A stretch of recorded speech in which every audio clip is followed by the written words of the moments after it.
अस्सलाम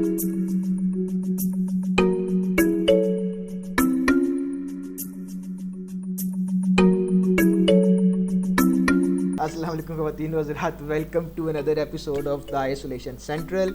जैसा कि आप जानते हैं कि हम लोग कोरोना में फ़ारिग थे तो हमने सोचा कुछ किया जाए। सो ये कंस्ट्रक्टिव काम हम करने की कोशिश कर रहे हैं और आज जो हमारे साथ एक आलमी शोहरत याफ्ता शख्सियत मौजूद हैं उनका नाम हया फ़ातिमा इकबाल है। She is an academy award winner जिसको हम आम तौर पे ऑस्कर से जानते हैं। इसके अलावा इन्होंने 2 दफ़ा एमी अवार्ड जीता है। फुल ब्राइट स्कॉलर हैं, डॉक्यूमेंट्री बनाती हैं, फिल्म बनाती हैं। क्यों बनाती हैं ये हम इनसे आज पूछेंगे। इसके अलावा she is cofounder of the documentary association of Pakistan. So what's the scene about it, उस पर भी हम बात करेंगे। बट सबसे पहले welcome to the show and thank you for joining. Thank you. चले, मेरा स्टैंडर्ड सबसे पहला क्वेश्चन सबसे ये होता है कि आजकल कर क्या रहे हैं आप, क्या मसरूफियत है कोरोना आजकल वायरस में?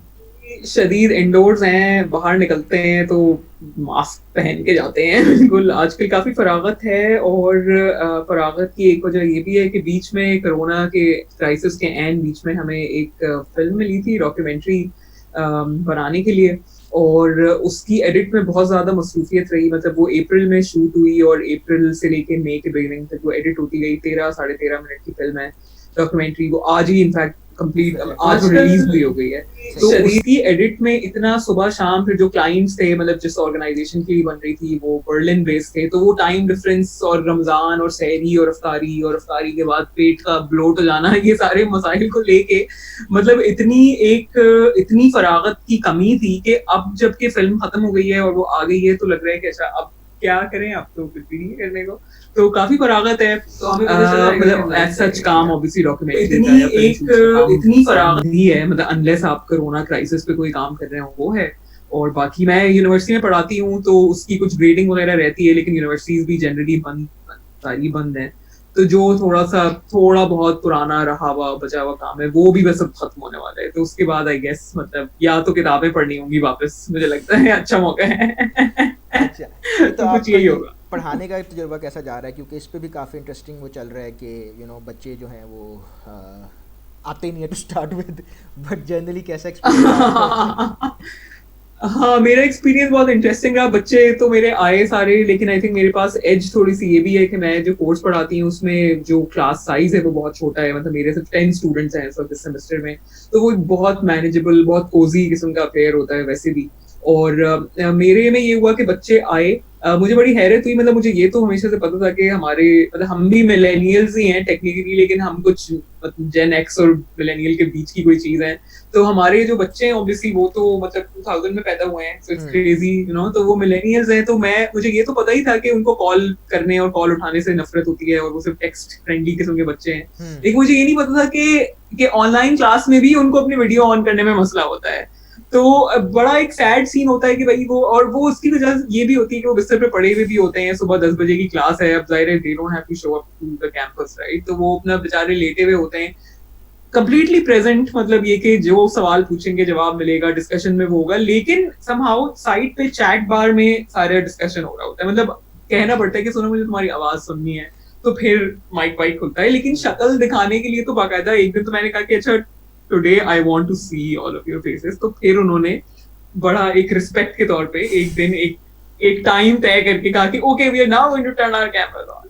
तो ये बट आई मीन ऑब्वियसली उसकी अच्छी बात ये है कि एटलीस्ट जो है वो बात होती रही। और आई थिंक काफी हेल्प करता है अपने स्टूडेंट्स से रिकनेक्ट करना। मतलब बच्चों की स्टूडेंट्स की स्टेट ऑफ माइंड तो मतलब वियर्ड थी, लेकिन हमारी कौन सा स्टेट ऑफ माइंड इस वक्त बहुत अमेजिंग है। तो समटाइम्स आपके स्टूडेंट्स की जो एनर्जी है वो आपको हेल्प करती है कैरी ऑन करने में। कभी कभी आप जो है वो you rub off on to them in the right way. तो ये होता है। और ऑब्वियसली मतलब सारे बच्चे कराची में हैं तो जाहिर है यहाँ पर थोड़ा सा वो वाला सिनेरियो है कि सबके पास इंटरनेट था, सबके पास फोन या लैपटॉप का एक्सेस था, तो वो वाले मसले हमें नहीं हुए obviously, which is why we were able to do it in a better way. लेकिन जर्नलिज्म जो है वो ऑनलाइन क्लास में पढ़ाना और जर्नलिज्म के असाइनमेंट्स करवाना लॉकडाउन के टाइम पे, आई थिंक वो एक चैलेंज था। क्योंकि suddenly your students can not and should not step out of their home. So मतलब ये बहुत कंफ्यूजिंग चीज थी कि आप क्या करें। मतलब ये तो पूरा कोर्स ही मेरा इस बारे में था कि निकलो बाहर और लोगों से बात करो। अब ये है कि निकल ही नहीं सकते। तो सडनली हमारे जो मीडियम है वो बहुत चेंज हुए, we shifted everything from print to audio, ताकि हमने फोन्स पे जो है वो कॉन्वर्सेशंस की, लेकिन ये इस सब के बावजूद आप बीच में निकलती रही हैं ताकि अपनी वो जिस मूवी की अभी हम बात करने लगे हैं वो शॉर्ट फिल्म बनाएं। सो आई थिंक लेट्स बिल्कुल watch let's like 30-40 seconds of that film और फिर हम इस पर डिस्कशन कंटिन्यू करते हैं। चलो मैं अब इसको हम टेक्नोलॉजी का इस्तेमाल हम करना Sure. चाहेंगे कि अब हमने इसको कैसे शिफ्ट करना है। So let me figure out that. Okay भाई कैसे होगा, गुड क्वेश्चन। अच्छा इसके थोड़ा मुझे बताइएगा, अगर आप बैकग्राउंड थोड़ा बताएं जब तक मैं फिगर आउट करता हूँ इसको।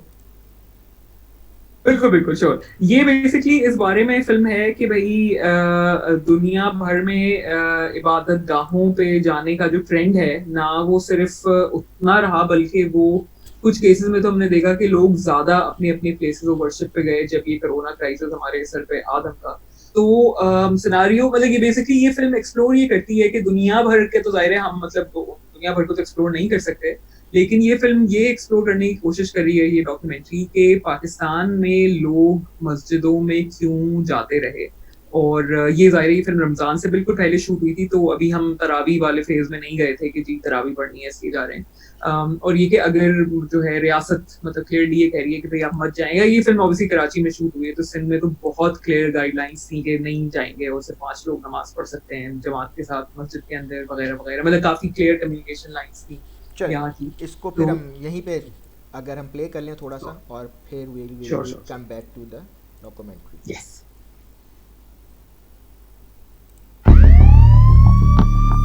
क्योंकि ये अल्लाह पाक की तरफ से अज़ाब है कि हम मस्जिद की तरफ ही रुख करें, इसमें हमारा बेहतरीन हल है। Virus feeds on fear. I don't have fear. I have faith. A lot of people here don't seem to believe that coronavirus is a major concern.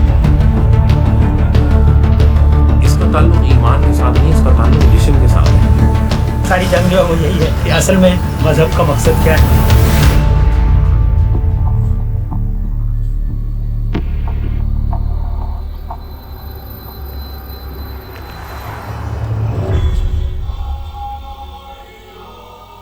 Religion plays an important role in people's lives across the world, particularly in times of adversity. When the COVID-19 crisis began to spread, many people belonging to diverse faiths felt it was important for them to get with government restrictions. They do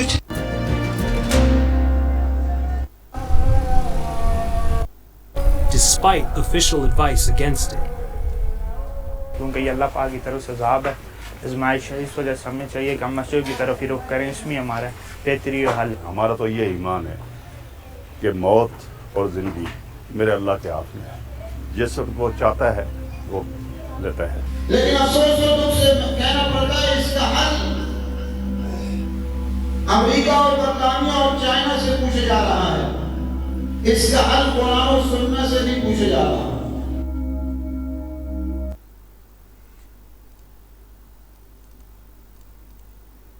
and we are back. So अभी हमने जो है वो discuss किया है, उस point तक देखा था जहाँ पे लाल मस्जिद वाले अब्दुल अजीज साहब फरमा रहे थे कि हमसे हल नहीं पूछा जा रहा।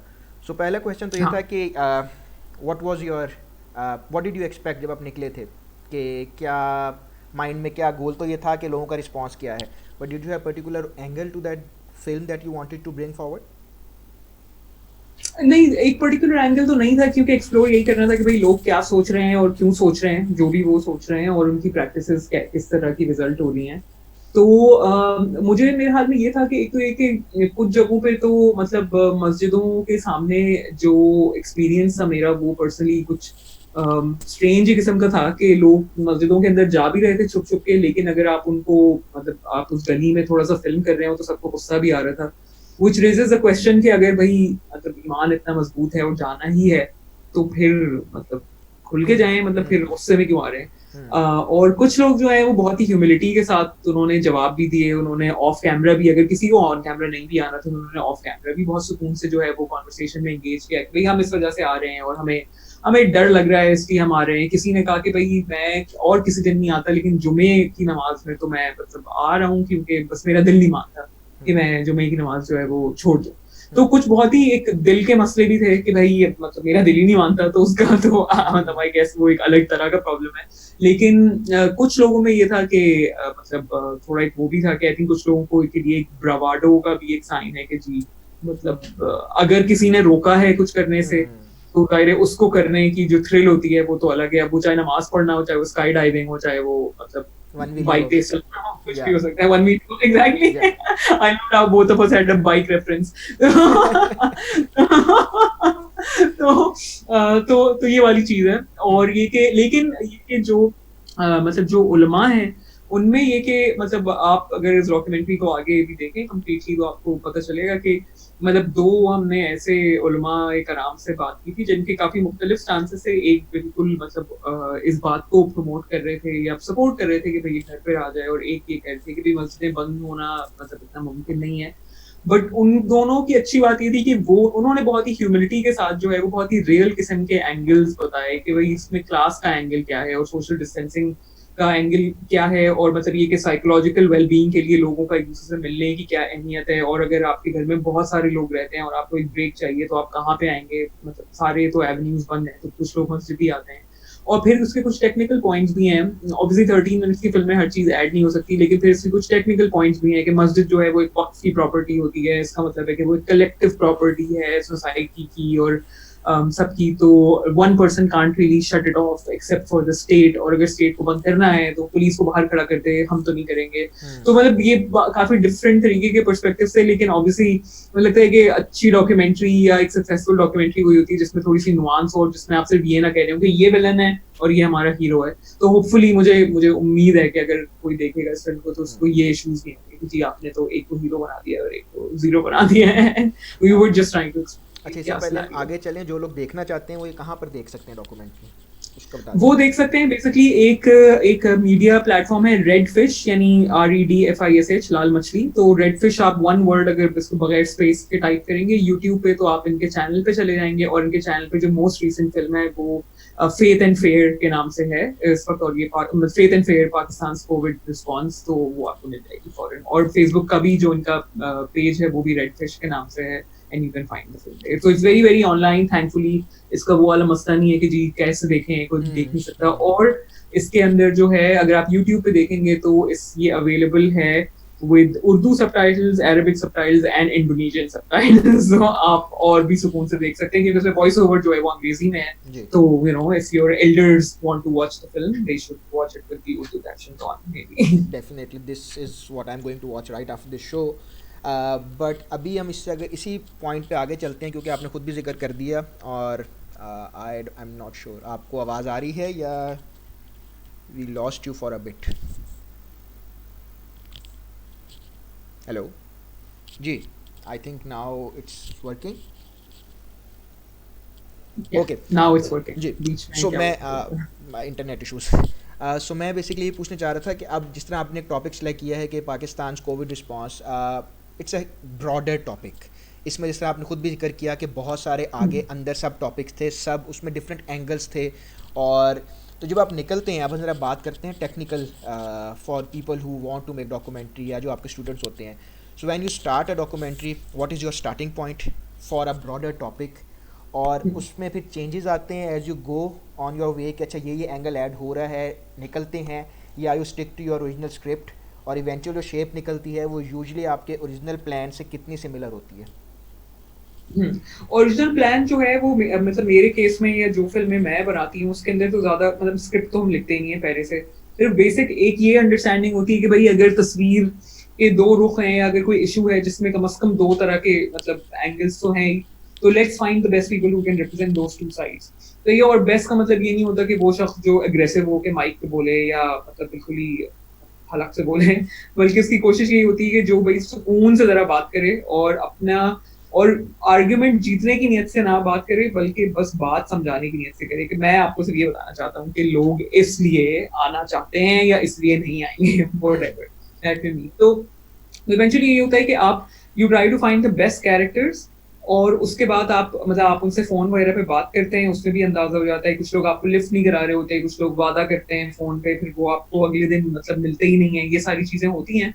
तो इवेंचुअली बचते फिर वही लोग हैं जिनमें एक सुकून होता है कैमरा पे बात करने का, और वो बात करना भी चाहते हैं और अग्रेशन के बगैर अगर बात करना चाह रहे हो, तो then you try to work with them. आप उनसे जो है वो ऑफ कैमरा भी थोड़ी लंबी बात करते हैं, ऑन कैमरा भी लंबी बात करते हैं, और फिर आप उस इंटरव्यू को जाके जरा खास तौर पे गौर से सुनते हैं दोबारा, 2-3 जो आपके इंटरव्यू होते हैं, और फिर आप उससे अपनी स्टोरी थोड़ी सी ज्यादा बिल्ड करना शुरू करते हैं। यानी अगर इस डॉक्यूमेंट्री में जो 2 मेन लोग हैं, वो 2 क्लेरिक्स हैं, उनकी बुनियाद पे जो है वो हमने मतलब ब्रिक बाय ब्रिक कहानी बनाना शुरू की कि अच्छा ये किस तरह से जाएगी, और उसके बाद फिर आप देखते हैं कि और कौन कौन कैरेक्टर जो है वो फिल्म में आ सकते हैं, जो कि फिर आए एसेंशियली 2 और कैरेक्टर जो है वो आए। ठीक है, तो अब कैरेक्टर्स के साथ फिर आप कह रहे हो कि स्टोरी भी डेवलप इवॉल्व हो रही होती है, right, if I am right to understand.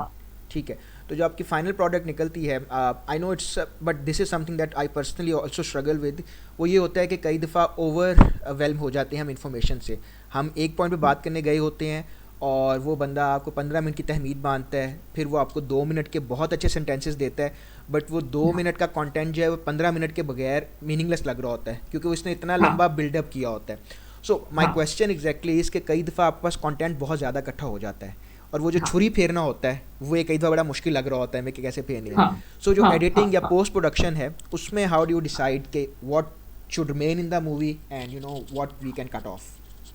उसमें एक तो ये बात होती है कि जैसे जैसे आपके थोड़े से साल गुजरते हैं फील्ड में, तो आप ये भी सीख जाते हैं कि सारी छुरियां जो है वो एडिट रूम में नहीं फेरी जा सकती। सही है, मतलब we all must rely on great editors to work with us, लेकिन फिर भी कभी कभी आपको एडिटर्स के लिए भी जिंदगी आसान करने की कोशिश करनी चाहिए। तो कभी कभी तो ये भी होता है कि अगर किसी ने खासतौर पर 15 मिनट का जवाब दिया है ना, बहुत ही लंबा, तो जैसे ही वो सवाल के जवाब को खत्म करते हैं, तो आइडियल तरीका मतलब मेरी नजर में तो ये होता है कि मैंने तो अक्सर लोगों को कहा है कि अच्छा अब आप इसी बात को आप 4 जुमलों में समराइज करके बताएं।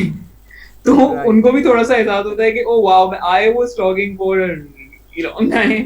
तो वो जो है मतलब उससे एक थोड़ा सा मतलब वो बनता है कि एटलीस्ट कुछ चीजें तो क्रक्स आपको मिल जाता है, and then you can always select some parts from the 15 minute तक।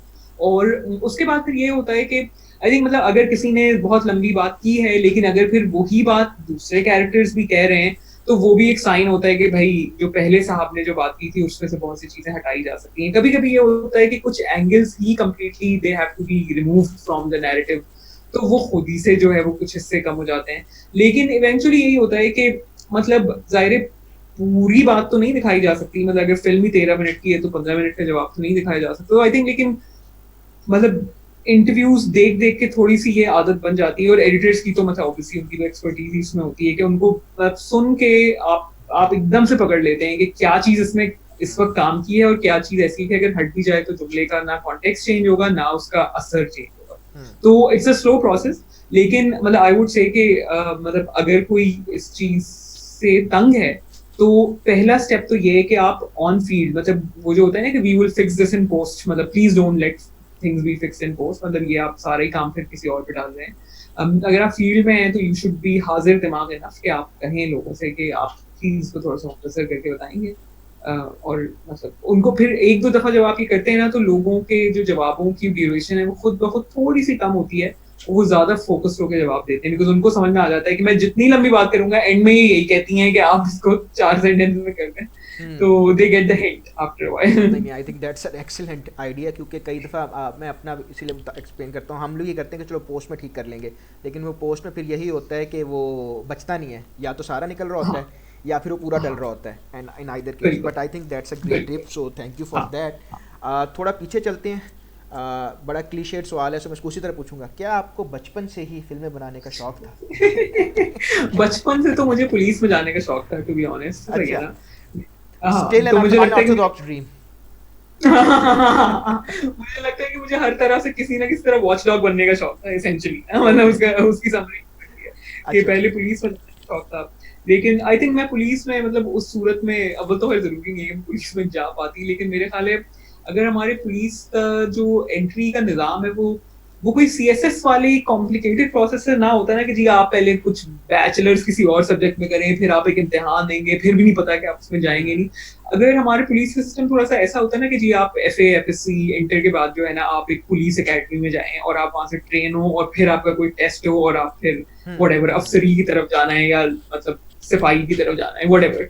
तो अगर बहुत ही स्ट्रीमलाइन प्रोसेस होता ना तो मैं मेरे ख्याल है अप्लाई करती उस वाले प्रोसेस में। लेकिन क्योंकि इस वाले प्रोसेस में जो ऑप्शन था बचपन से मतलब जो पुलिस का, वो उसमें इतनी अनसर्टनिटीज हैं कि आप पढ़ें कुछ, अच्छा फिर कोई ऐसी भी चीज नहीं है, मतलब पाकिस्तान में ऐसी भी कोई फील्ड नहीं है जो मतलब ऐसा तो नहीं है ना कि आप कोई मतलब क्रिमिनोलॉजी में तो मास्टर्स होता है, मतलब बैचलर्स आप में क्या पढ़ेंगे, राइट? तो मतलब eventually you have to study something else which may not be सही है, आप कह सकते हैं साइकोलॉजी पढ़ लो, सोशियोलॉजी पढ़ लो, but like there is no police studies, right?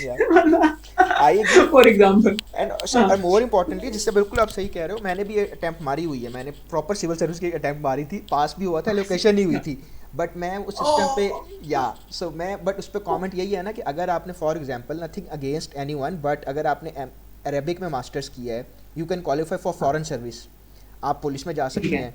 सो वो एक जनरली भी हमारा मसला है कि हम लोगों को किसी भी डिग्री के बेस पे लेके कहीं भी डाल रहे हैं। So I think that's the basic problem उसके साथ। तो हाँ मतलब इंटरेस्टिंग सी चीज है क्योंकि मतलब यानी वन कुड आर्ग्यू कि जी जितने डाइवर्स माइंड्स आएंगे उस फील्ड में उतना अच्छा होगा, लेकिन इन दी एंड अगर मतलब यानी ये DMG ग्रुप के जो लोग हैं PS वाले मतलब इनको एडमिनिस्टर करना है तो आई थिंक मतलब there administrative skills will help them more than I don't know their masters in English literature मतलब पता नहीं है तो किसी और मेडिकल या डॉक्टर और मेडिकल और like military training and then going into administrative, like क्या लिंक है इसका? तो ये वाली चीज है। और तो हाँ, तो मेरा ड्रीम तो टेक्निकली ड्रीम क्या मतलब ड्रीम तो खैर नहीं था, बट मतलब मुझे याद है कि जब I was 4 या 5 तो मुझसे कोई पूछता आप क्या बनेंगी बड़े होके, तो मैं कहती थी मुझे पुलिस वुमन बनना है। और लेकिन फिर वो नहीं हुआ क्योंकि वो जैसे जैसे मैं इंटर में आई तो मुझे समझ में आ गया कि this process is too complicated, इस चीज का लाइफ में टाइम नहीं है, राइट? मतलब ये इतनी एज जो है या ये इतना प्रिविलेज होता भी नहीं है लड़कियों के पास, मतलब हमारी ऐसी सोसाइटी में जिसमें आप अनसर्टेनिटी पे चल रहे हो, मतलब by a certain time you need to be done with your masters, by a certain time आपको अपना अंडरग्रेड कंप्लीट करना है, इधर उधर होंगे तो फिर जो है ना लोग आप पे अपनी ख्वाहिशात मुसल्लत करना शुरू कर देंगे कि ये कर लो या वो कर लो या ये क्यों नहीं कर रही हो। तो वो फिर बहुत बेहतर तरीका है कि आप जरा फोकस्ड होके अपनी एम्बिशंस को करके अचीव करते रहे। तो मुझे इंटर वाले टाइम पे ये अंदाजा हो गया था कि मुझे जिन सब्जेक्ट्स का शौक था वो या तो लॉ था या वो जर्नलिज्म था। उस जमाने में मैं कुछ इंटर्नशिप्स वगैरह करती थी कुछ ऐसे ह्यूमन राइट्स ऑर्गेनाइजेशंस के साथ, जिसमें मुझे बेसिकली ये समझ में आ गया कि अच्छा भाई मुझे गुस्सा जो है वो इसी तरह की चीजों पे आता है और आई थिंक अच्छा होगा कि अगर इसी एंगर को फ्यूल कर लें और पैशन में टर्न करके इसको कुछ कर लें। मतलब ये मुझे शुरू से पता था कि मुझे इंजीनियरिंग का कोई शौक नहीं था, मुझे मेडिसिन का कोई शौक नहीं था, मुझे इसी तरह की चीजों का शौक था जिसमें डेस्क पे भी ना बैठना पड़े और नए लोगों से मिलने का भी मौका मिले और कुछ लिखने का मौका मिले, कुछ कहने का मौका मिले। तो उस तरह से फिर मैं जर्नलिज्म में चली गई थी। मेरा जो बैचलर्स था वो मैथ कम्युनिकेशन में था कराची यूनिवर्सिटी से, और वहाँ पर प्रिंट का काम ज्यादा था। और फिर करते करते फिर आप टीवी में इंटरेस्ट होता है, फिर टीवी में इंटरेस्ट होता है तो थोड़ा सा और डॉक्यूमेंट्री में इंटरेस्ट हो गया, आपको थोड़े से गैप समझ में आए कि स्टोरी टेलिंग कहाँ पे ज्यादा इफेक्टिवली मैं कर पा रही, और फिर जो है वो डॉक्यूमेंट्री हो गया। तो ऑब्वियसली वो स्लो प्रोसेस था, लेकिन ये कि बचपन में मैंने बहुत रिपोर्टिंग मतलब देखी है, जैसे मैं बहुत शौक से खबरें देख लेती थी CNN की। बल्कि मैं अभी आपके पहले क्योंकि मैं रिसर्च कर रहा था मुझे पता चला कि गल्फ वॉर के दौरान भी जो है you witnessed all those blackouts और fourth birthday like as a baby. Exactly बिल्कुल मेरे जो बेबी डेज थे वो वहाँ पे गुजरे थे सऊदी अरेबिया में, और वो मैंने विटनेस की थी। और ऑब्वियसली वो एक शुक्र ही है खैर, मतलब it was a very easy war to witness, क्योंकि ऑब्वियसली उसमें हुआ ये कि वो जो भी क्या कहते हैं दूसरी तरफ से जो भी मिसाइल्स वगैरह आए वो सब समंदर में ही गिरे, तो जो डेवास्टेशन है वो बहुत कम हुई सऊदी अरेबिया की टेरिटरी में। आई थिंक कुवैत में बहुत सारे अटैक्स वगैरह हुए थे, डेथ्स हुई थी, लेकिन वो हम एक यानी क्या कहेंगे कि एक हाफ रिमूव्ड किस्म की एक वॉर में थे जहाँ पर ब्लैकआउट्स होते थे, सायरन होते थे, पानी के टब हमने जो है वो खरीद के रखे हुए थे, वो सब कुछ था। लेकिन मतलब यानी उसकी जो अगली साइड है मतलब एज अ 4-year-old वो फिटनेस नहीं करने को मिली, वो उसकी एक वियर्ड सी एक अजीब एडवेंचरस साइड देखने को ज्यादा मिली कि ये ब्लैकआउट क्या होता है, ये क्या हो रहा है। अच्छा यहीं पे मैंने टीवी देखा है, उसी से भी नहीं जाती बहुत। अच्छा, अब यहीं पे बात आती है, देखो एक पॉइंट पे आके आपको बस आपने प्रिंट का भी कर लिया एक्सपीरियंस और फिर आपने टीवी वाली साइड पे भी हेलो आवाज़ आ रही है आपको? या ओके सॉरी। सो मैं कहता आपने एक पॉइंट पे आके प्रिंट का भी कर लिया और फिर आपने विजुअल मीडियम को भी देखा कि अच्छा दिस इज़ टीवी है, डॉक्यूमेंट्रीज़ हैं, रिपोर्ट्स बनती हैं। So what made you switch to the visual side? And by this question, I also want you to shed light on the importance of visual medium for storytelling. मुझे initially तो इसलिए भी interest हुआ कि मुझे ये उस वक्त लगता था कि भाई यहाँ पे मतलब प्रिंट जो है वो इतने कम लोग पढ़ते हैं, और मतलब यानी अखबार तो बहुत से लोग पढ़ते हैं, लेकिन भाई मेरी तो फील्ड जो है वो अंग्रेजी जर्नलिज्म वाली थी, तो मुझे वो तो लगता था कि भाई ये तो चंद ही लोग पढ़ते हैं, मतलब कि अंग्रेजी अखबार और तो कोई भी नहीं पढ़ता। और मतलब और विजुअल मीडियम, और ऑब्वियसली ये मतलब 2009 के ज़माने की बात है, ये 2010 की बात है, जब पाकिस्तान में जो इलेक्ट्रॉनिक मीडिया है वो it was considered to be way more reliable, उसमें बड़ा क्वालिटी कंटेंट होता था, उसमें बहुत ही एक टॉलरेंस के मैसेजेस जो है वो बाय अमेजिंग पैनल डिस्कशंस दिए जाते हैं। अगर अब आप 10 साल पुराना कंटेंट देखें तो रोने का दिल चाहता है कि ये कहाँ से कहाँ हम आ गए से। तो उस वक्त जो है वो मतलब मुझे तो यही लगा कि भाई ये केबल टीवी भी जो है वो पाकिस्तान में ऐसा ऐसा पहुंच रहा है, जाहिर है अभी भी बहुत से इलाके हैं जहाँ से फ्री टीवी आता है, लेकिन मतलब तेजी से ही वो फैल रहा था। और ऑब्वियसली उस वक्त स्मार्टफोन का जमाना नहीं था, तो इंटरनेट और डिजिटल तो एक अलग मतलब होता है ना, it wasn't considered that important. तो मुझे तो उस वक्त ये लगा कि भाई ये हमारे यहाँ ना किसी को पढ़ने का शौक है, बहुत से लोग पढ़ सकते नहीं है ये सारी चीजें, तो आखिर हम किस तरह अपनी स्टोरीज जो है वो लोगों को बता सकते हैं। तो तस्वीरों के जरिए और विजुअल मीडियम के जरिए ही बता सकते हैं जिसमें लोग बात कर रहे हैं और आपकी समझ में आ जाए। और लेकिन दूसरी बात वजह ये भी है कि मतलब मुझे एक्चुअली शूट करने में बहुत मजा आ रहा था, मुझे बहुत इंटरेस्टिंग लग रहा था कि जो चीज़ हम प्रिंट में मतलब ज़्यादा वक्त लेके कभी कभी बताते हैं वो हम मतलब विजुअल मीडियम बहुत जल्दी बता पा रहे थे। और ये कि आप जितनी भी लंबी तमहीद बांधें, मतलब कभी कभी किसी एक मतलब ह्यूमन एंगल के इंटरव्यू से जो है वो लोगों के पूरे पूरे पर्सपेक्टिव जिंदगी भर के लिए बदल जाते हैं। कोई एक इंटरव्यू देखने से आपकी जो है वो शिफ्ट हो जाता है आपका माइंडसेट। तो मुझे तो इन चीज़ों ने उस वक्त जो है वो इंट्रीग किया as a younger person, much younger person. और अब मतलब मुझे ऑब्वियसली लगता है कि भाई अभी भी जो है वो अब तो हम एक ऐसे विजुअल मीडियम में है कि इस वक्त भी हम बात कर रहे हैं, it is a visual medium. हम 30 सेकंड्स की वीडियोस मतलब देखते हैं और ठक से स्क्रॉल करते हैं जल्दी से, मतलब we get bored very easily. लेकिन फिर भी मतलब वीडियो की जो कंजम्पशन है पूरी दुनिया में वो तो बड़ी ही है, तो इसका मतलब ये कोई ऐसा मीडियम है नहीं जो नापैद होने वाला है। लेकिन ऑब्वियसली ओवर द इयर्स ये भी मतलब मैंने यानी ये रियलाइजेशन एक बेसिक सी थ्योरेटिकल फ्रेमवर्क से तो पहले भी थी, लेकिन अब वो रियलाइजेशन काफी इंटेंसिफाई हुई है अब जाके after many years of experience कि भाई अभी भी कुछ स्टोरीज ऐसी हैं जो प्रिंट में ही अच्छी लगती हैं, कुछ स्टोरीज ऐसी हैं जिन पे डॉक्यूमेंट्री अच्छी लगती हैं, और कुछ स्टोरीज ऐसी हैं जो लिटरली इंस्टा स्टोरी के लिए बेस्ट है। और सबकी अपनी इंपॉर्टेंस है, मतलब सबकी अपनी इंपॉर्टेंस है। और कुछ स्टोरीज ऐसी हैं जिन पे पॉडकास्ट ही बननी चाहिए और कुछ भी नहीं बनना चाहिए, जिसको आई थिंक अभी मुझे लगता है कि पाकिस्तान में जरा कम एक्सप्लोर किया गया है। हर कोई ट्राई तो कर रहा है, लेकिन अभी कोई हमारी कोई अमेजिंग किस्म की पॉडकास्ट जो है वो इस तरह सामने नहीं आई है जिसकी क्वालिटी बहुत ग्लोबली मतलब वो रेलिवेंट हो। तो अब मुझे ये बहुत लगता है कि भाई हर तरह के मीडियम्स हैं और हमें हर तरह के मीडियम्स को एक्सप्लोर करना चाहिए। आपके पेरेंट्स जो है वो कोई खास तरह का प्लेटफॉर्म कंज्यूम करते होंगे, हम किसी और का करेंगे, और हमारे स्टूडेंट्स कुछ और करते हैं। तो हमें मुख्तलिफ स्टोरीज को एक्चुअली ये सोच के देखना चाहिए कि ये चीज़ अगर पॉडकास्ट पे बनाई जाए तो किस तरह बनेगी, और यही स्टोरी अगर ड्रामे में बनाई जाए तो उसमें क्या होगा। सो बेसिकली आप ये कह रहे हो कि हम ये डिसाइड करें कि जो स्टोरी है उसकी राइट ऑडियंस किस प्लेटफॉर्म पे है, and then probably go for that medium, if I am right. More than the audience I would say Hammad कि आप ये देखें कि उस स्टोरी की अपनी मतलब नौइयत क्या है और उस स्टोरी की सबसे अच्छा इस्तेमाल कौन से मीडियम पे हो सकता है। ओके मुझे आप सॉरी एक बात काट रहा हूँ, इंस्टा की एक एग्जांपल दो। For example what would you select for a Insta story?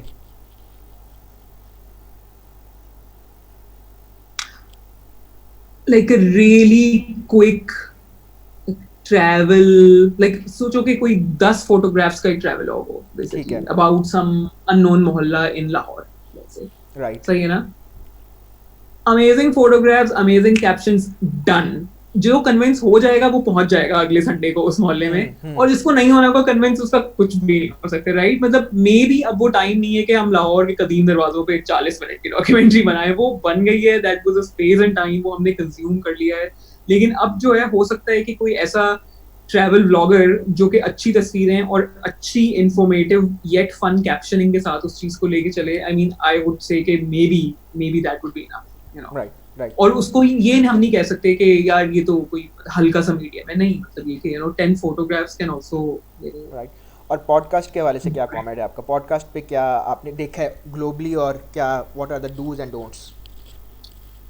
Dos and don'ts तो मुझे लगता है कि मतलब obviously if something is completely visual, कि मतलब कोई ऐसी चीज है जिसमें कि मतलब तस्वीर देखने के बगैर वो समझ ही नहीं आएगी या उसका असर नहीं होता, then perhaps audio may not work.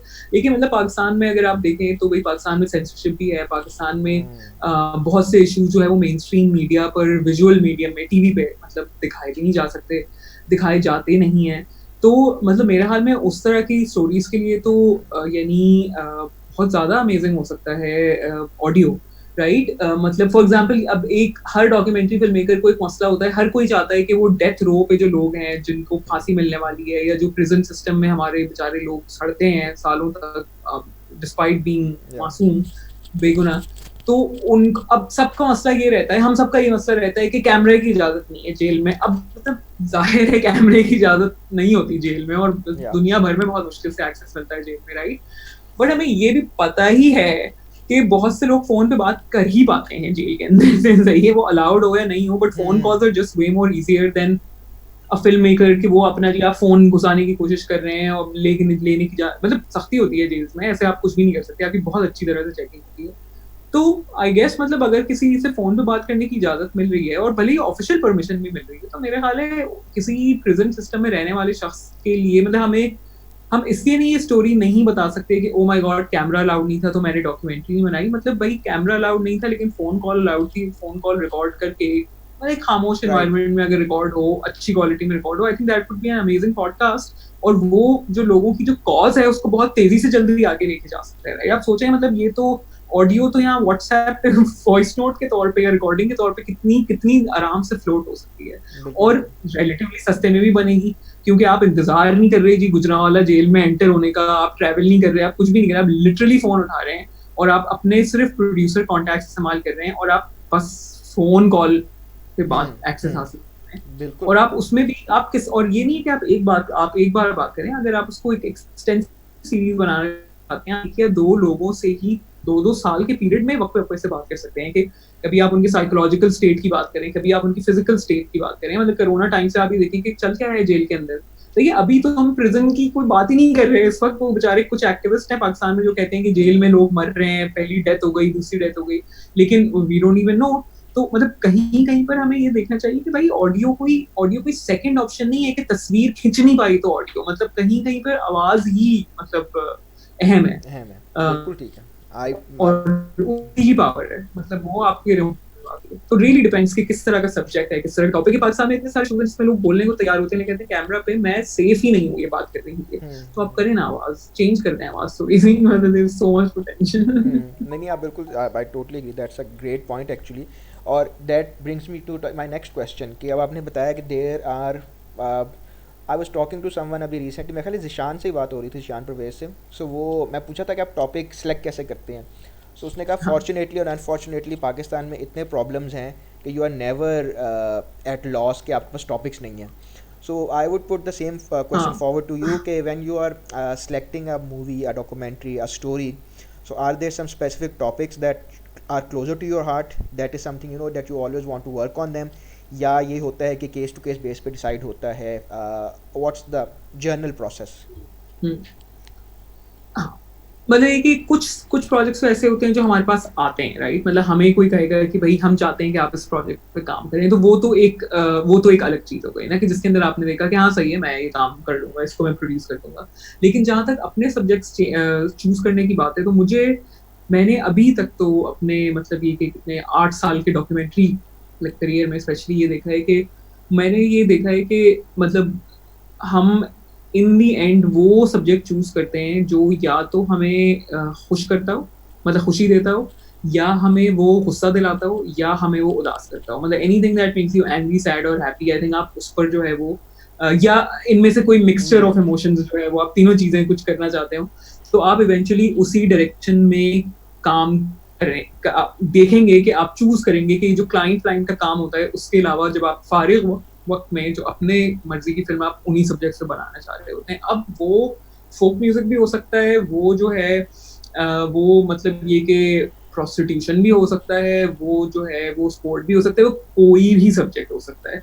तो अच्छा, और स्पेसिफिक टॉपिक्स तो नहीं होते। आई थिंक ये बहुत बड़ा एक अजीबोगरीब सा मिसकंसेप्शन है कि लोग मतलब समझते हैं कि डॉक्यूमेंट्री सिर्फ कुछ ही टॉपिक से बन सकती है। डॉक्यूमेंट्री तो किसी भी सब्जेक्ट पे बन सकती है, मतलब बनाने वाली नजर होनी चाहिए बेसिकली। लेकिन मुझे ये जरूर लगता है कि साल मतलब जैसे जैसे वक्त गुजरता है तो हमारी खुद की भी प्रेफरेंसेस जो है वो बदलती हैं। यानी कुछ सब्जेक्ट्स ऐसे होते हैं जिनके बारे में आप फील बहुत करते हैं, लेकिन उन पे आप डॉक्यूमेंट्री नहीं बनाना चाहते क्योंकि आपकी बस हो चुकी होती है उसके बारे में सोच के, उसके बारे में फील करके, और आपको होता है कि नहीं, मैं जिंदगी के अगले 4 साल एक इस तरह के सब्जेक्ट पे नहीं दे सकता। फॉर एग्जाम्पल, जब ज़ैनब का ये पूरा कसूर इंसिडेंट हुआ था तो मुझे मेरे कुछ जो दोस्त फिल्म मेकर्स हैं मुल्क से बाहर, उन्होंने अप्रोच किया था कि मैं उनके लिए मतलब एक फिल्म पर काम करूं, और लिटरली मतलब वो जो वजह थी उस पर ना काम करने की, मैंने बहुत आराम से उसको मतलब पास ऑन कर दिया कि नहीं ये मैं नहीं कर पाऊंगी। वो ये था कि उस वक्त मतलब पाकिस्तान में पूरा मी टू मतलब मूवमेंट चल पड़ी थी, दुनिया में तो चली पड़ी थी, पाकिस्तान में भी चल पड़ी थी, और आपको लेफ्ट राइट सेंटर जी कैंपसेस में भी एक्सपोज हो रहे हैं लोग, इंडस्ट्री में भी लोग एक्सपोज हो रहे हैं, इतनी सारी चीजें हो रही हैं कि आपका दिल इतना उदास था कि आप मतलब मुझे तो ये हुआ कि यार अब मैं जाऊं कसूर, और मैं मतलब 3 साल, और डॉक्यूमेंट्री में 2.5-3 साल तो कहीं नहीं गए ना, मतलब यानी बहुत ही कम फिल्में होती हैं जो कल शूट हुई और आज रिलीज हो गई।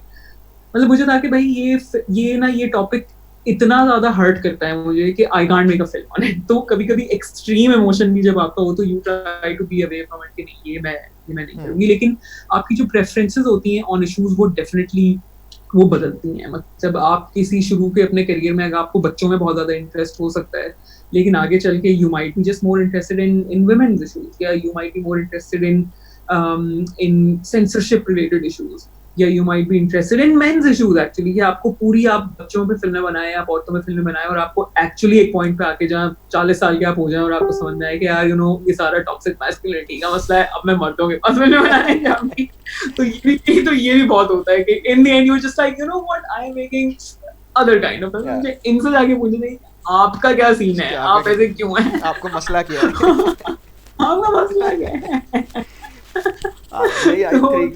आई टोटली एग्री। कई दफ़ा हम लोग उस पर इतना कंटेंट क्रिएट करते हैं, फिर मैं कहता हूँ असल जो मसला है ना उसको आप एड्रेस करें। आप उनकी वो तो दिखा रहे हैं plight of education, plight of you know child abuse, but ये जो प्रोपेटर है उनको जाके कौन पकड़ेगा, उनको कौन पूछेगा। So you are very right.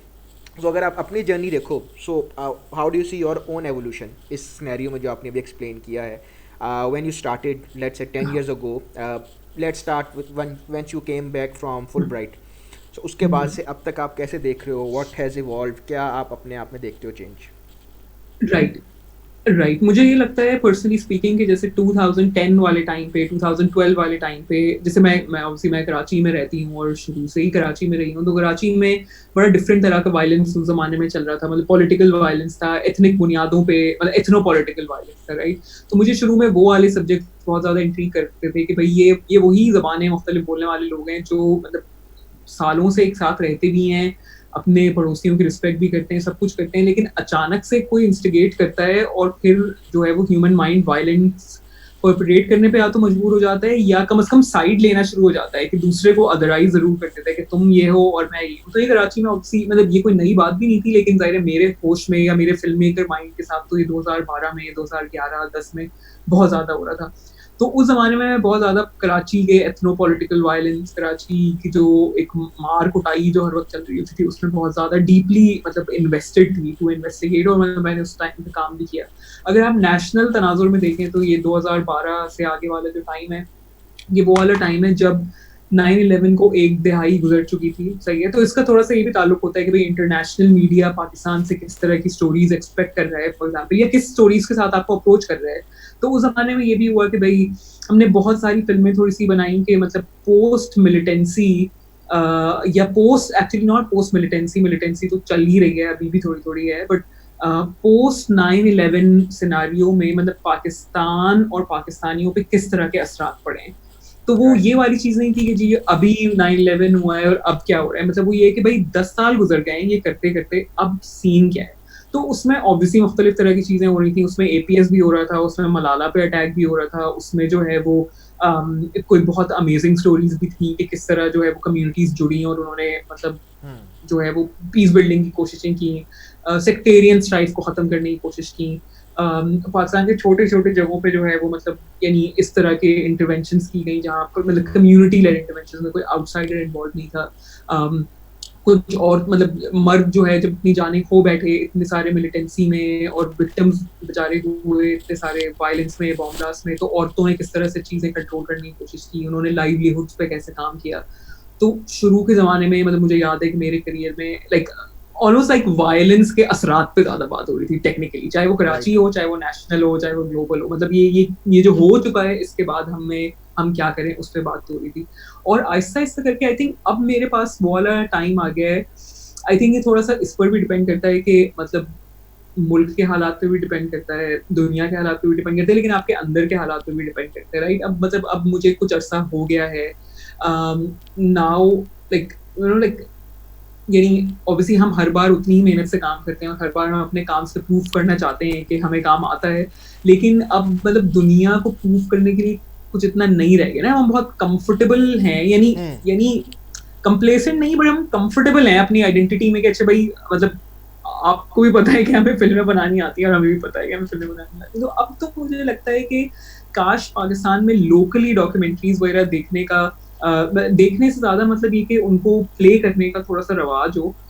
तो मुझे लगता है कि अब बहुत ही ना जो हमारी जो एक क्या कहते हैं हैप्पी जरूरी नहीं है, मतलब ये कि अगर खुशी नहीं है तो खुशी मतलब जरूरी नहीं है कि खुशी मतलब हैप्पी स्टोरीज क्रिएट की जाए, बट लेकिन मुझे लगता है कि पाकिस्तान की बहुत ही ये जो एक अनअर्थ किस्म के एंगल्स हैं जिसका कभी इंटरनेशनल मीडिया में कोई इंटरेस्ट नहीं होने वाला, लेकिन हमें उन लोगों के बारे में बहुत कम पता होता है। फॉर एग्जांपल ये जो पूरा वीली का जो कल्चर है, सही है ना, मतलब ये जो पूरा फैसलाबाद से आया है और फैसलाबाद और पिंडी, मतलब फैसलाबाद से आया था और पिंडी में है।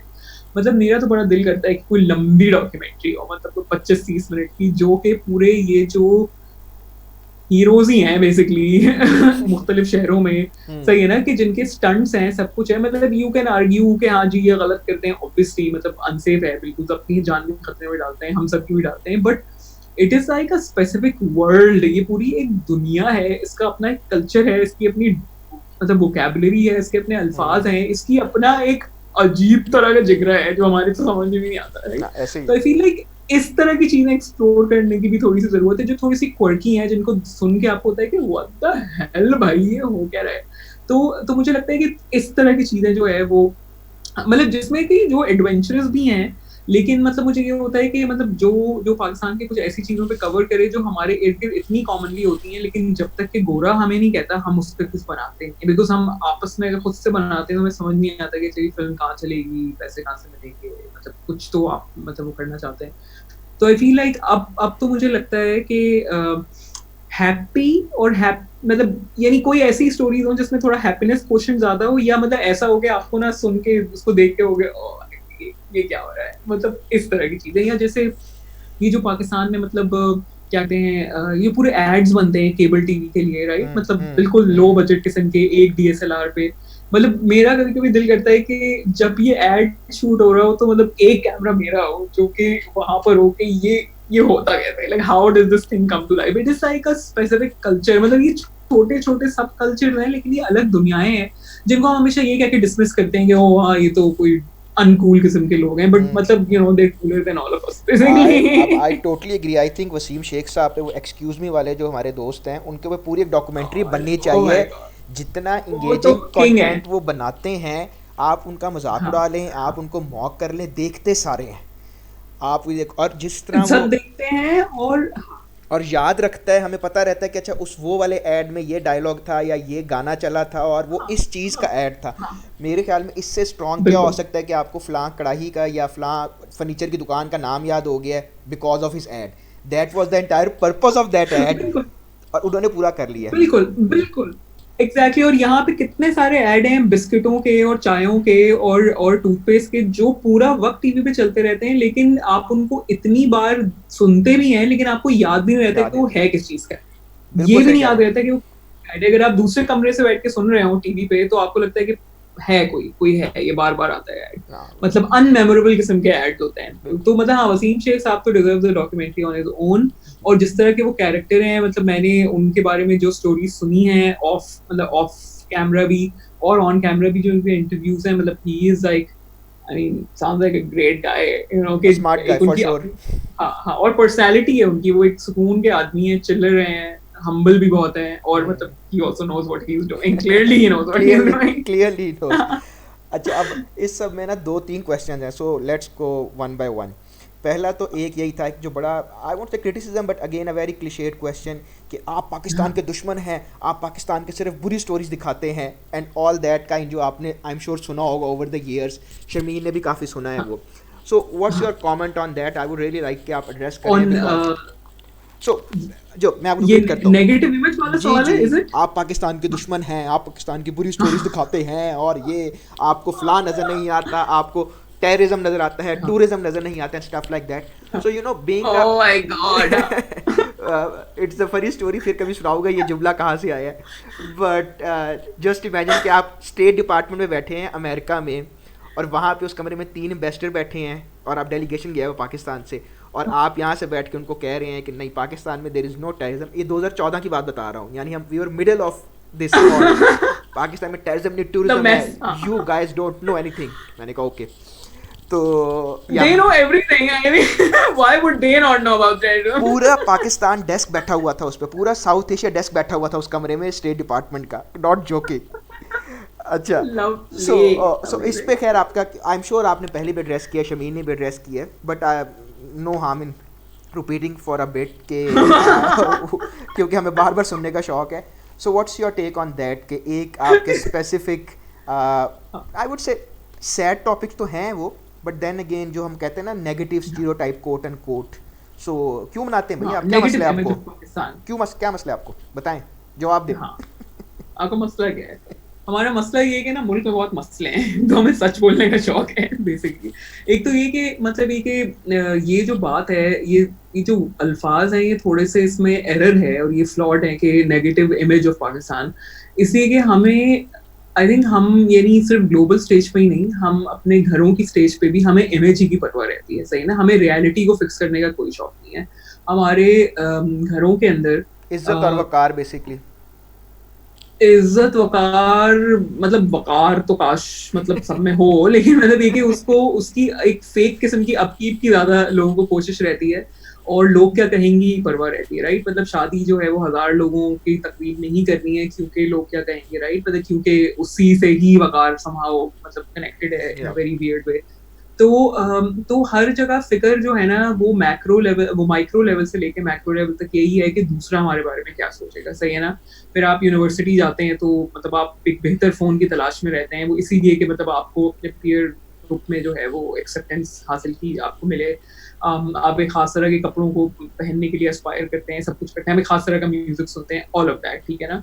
और यही मसला जो है वो पाकिस्तान का आई थिंक अपने नेशनल लेवल पर भी है, कि हमें अपनी जो एक अपने मतलब सहन में जो चीज़ें हो रही हैं उनको फिक्स करने का कोई शौक नहीं है, लेकिन उनको फिक्स किए बगैर हमें ये बहुत शौक है कि कोई हमें, मतलब हमें पता भी है अगर कि ये मसला है, तो हमें ये होता है कि कोई हमें कहे ना ये मसला है। मतलब ये किस तरह की ईगोटिस्टिक ट्रिप पे हैं हम, मतलब जाहिर है मसला है तो हम तो कहेंगे मसला। तो एक तो मतलब सबसे जो मतलब मेरी जो एक कोर बिलीफ है वो ये है कि इमेज की परवाह उनको नहीं होनी चाहिए जिनकी रियलिटी जो है वो पुरसुकून हो और जिस रियलिटी से आप कंफर्टेबल हो, ठीक है ना? मतलब इमेज की परवाह वही लोग करते हैं जो अंदर से जिनको मतलब थोड़ा सा इनसिक्योरिटी हो, तो वो इस पर भी डिपेंड करता है, मतलब वो हमारी पर्सनैलिटी पे भी डिपेंड करता है। मतलब यू नो कभी कभी मतलब मेरे प्रोफेसर होते थे KU में, वो कहते थे कि कुछ लोग अपनी शख्सियत के खंडरात को छुपाने के लिए बहुत ज्यादा अच्छे कपड़े पहनते हैं। खूबसूरत बात, खूबसूरत बात। तो इसी तरह कुछ मुआशरे भी अपने अंदर के खंडरात को छुपाने के लिए जो है ना ये कहते हैं कि आपको टेररिज्म क्यों नहीं नजर आता, आपको टूरिज्म क्यों नजर आता है। बात ये है कि हमें टेररिज्म भी नजर आता है, हमें टूरिज्म भी मतलब नजर आता है। टूरिज्म पे बहुत से लोग काम कर रहे हैं, दूसरे सब्जेक्ट्स पे कम लोगों ने काम किया है, तो हम उस पर कर रहे हैं। तो मतलब एक तो ये कि ये कहना ही गलत है कि ऐसा हो नहीं रहा, बिकॉज हो रहा है, इसीलिए डॉक्यूमेंट्रियां बन पाई हैं, ठीक है ना, फर्स्ट ऑफ ऑल। दूसरा ये कि ये कोई रेयर केसेस भी नहीं है, मतलब अगर आप डेटा उठा के देखें किसी भी सब्जेक्ट का, तो ऐसा तो नहीं है कि ये हो नहीं रहा है, मतलब ये हो रहा है। और अगर आपको उसके बारे में नहीं पता तो शायद इसलिए ही ये डॉक्यूमेंट्री बनाना जरूरी है कि आपको थोड़ा सा इल्म मिल सके, या आपको थोड़ा सा जहन में स्पेस पैदा हो सके इस नई इंफॉर्मेशन के लिए। तो ये वाली बात है, सबसे पहले तो यही है। और दूसरा मतलब कोर बिलीफ तो मेरा है यही कि भाई सच जब बोलना है तो फिर सच तो हर तरह का होता है। सच कभी बहुत अमेजिंग, बहुत मीठा होता है, सच कभी कभी कड़वा भी होता है। We should be ready for all kind of truth. और दूसरी बात ये है कि ये जो बात है कि भाई वो आप पाकिस्तान के खिलाफ हैं, तो भाई हम तो नहीं है पाकिस्तान के खिलाफ। इसका कोई सर्टिफिकेट वगैरह मिलता हो तो बता दें कहाँ से लेना है, टेस्ट भी करवा लेती हूँ मैं। लेकिन मेरी नज़र में तो अपने मसलों को सॉल्व करना, अपने मसलों पे बात करना जितना ज़्यादा, भाई हमारे कोई दोस्त होता है, हम किसी रिलेशनशिप में होते हैं, don't we try to give feedback to the other person. हम कहते ही हैं ना कि यार तुम ये चीज़ें करती हो या करते हो, बट एक बात जो मुझे थोड़ी बॉदर करती है, जो शायद तुम्हें मतलब एक बात जो मुझे ठीक नहीं लगती, और इससे नहीं कि मुझे ठीक नहीं लगती, आई थिंक वो तुम्हें हार्म कर रही है, वो ये है। तो हमने इंडिविजुअल लेवल पे अपने कजन्स की पार्टीज में, अपने दोस्तों के साथ, हर तरह के लोगों के साथ बैठ के एक दूसरे को बहुत सुकून से उनके फ्लॉज भी बता रहे होते हैं, और बहुत सुकून से बता रहे होते हैं। तो हमें फिर एज अ सोसाइटी अपने मसलों के बारे में बात करने में क्या इशू है? मतलब I think the greatest form of love is when you try to help someone improve, right? When you try to help someone become better or come in a better place. And the same applies for हमारा मुल्क। मतलब हम अपने मुल्क में भी अगर बेहतरी चाह रहे हैं तो वो ऐसे ही तालियां पीटते पे तो नहीं आएंगी, वो तो एक्चुअली असल काम करते हुए आएंगी। तो वो तो हम मतलब वही बात है कि हम तो करेंगे, ये तो होगा। ये तो होगा। That is an excellent point. अच्छा, इससे पहले हम आगे चले, हमारे कुछ क्वेश्चन हैं हम ले लेते हैं, थोड़ा लेट हो गए हैं, बट सबसे पहले चीमा साहब है। चीमा साहब कह रहे हैं आप बनाए ना डॉक्यूमेंट्री वीडियो पे। फिर तो चीमा साहब को मैं सीखनी पड़ेगी, फिर आप पे हम बना लेते हैं। So that is I think Cheema हम हेल्प कर सकते हैं बनाने में। अच्छा, फजली अजीम साहब पूछ रहे हैं कि आपके ख्याल में कि स्मार्टफोन्स जो हैं वो इतने अच्छे हो चुके हैं कि वो ऑनलाइन शॉर्ट मूवीज़ और शॉर्ट डॉक्यूमेंट्रीज़ के लिए वो रिप्लेस कर सकें जो आपकी एक्सपेंसिव कन्वेंशनल इक्विपमेंट है?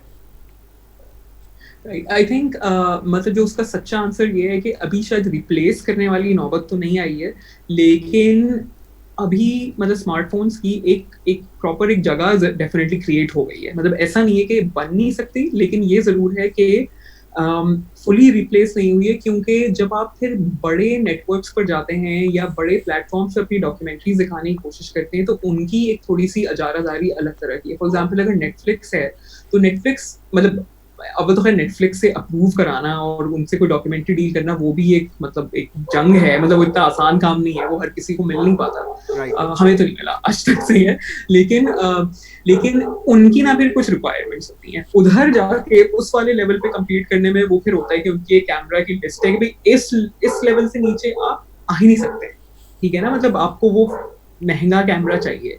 और वो कुछ कैमरे ऐसे हैं जो डॉक्यूमेंट्री फ्रेंडली भी बहुत ज्यादा है, मतलब वो दुनिया भर में बहुत इस्तेमाल होते हैं कि भाई इस पर काम होता है तो अच्छी बन जाती है फिल्म इस तरह करके, यानी विजुअली एटलीस्ट। तो वो भी बात है, लेकिन ये नहीं कहा जा सकता कि स्मार्टफोन पर फिल्में नहीं बनी है, या ये नहीं कहा जा सकता कि भाई फोन पे अब जो है वो फिक्शन फिल्म ही नहीं बनी है। वो बनना शुरू हो गई है। आई थिंक उनकी स्पेस आहिस्ता आहिस्ता बनेगी। आई एम सॉरी, हमारे पड़ोस में जो है वो पेट डॉग्स हैं 2-3, तो उनका थोड़ा अलग रौनक है। नहीं, आई थिंक वो हमसे एग्री कर रहे हैं इस डिस्कशन से, so that's okay. Like yes. लेकिन स्पेस क्रिएट हो रही है, और बहुत से फिल्म फेस्टिवल्स अब ऐसे होते हैं जिसके अंदर अलग अलग कैटेगरीज होती हैं कि फोन पे शूट हुई हुई फिल्मों की अलग कैटेगरी होती है, या छोटी ड्यूरेशन की फिल्मों के अब अलग फेस्टिवल्स हो गए हैं जो हम देखते हैं जी 60 सेकंड फिल्म फेस्टिवल, इतने सेकंड फिल्म फेस्टिवल। तो उनमें तो खास तौर पे एक बहुत बड़ी खपत है स्मार्टफोन पे बनने वाली फिल्मों की।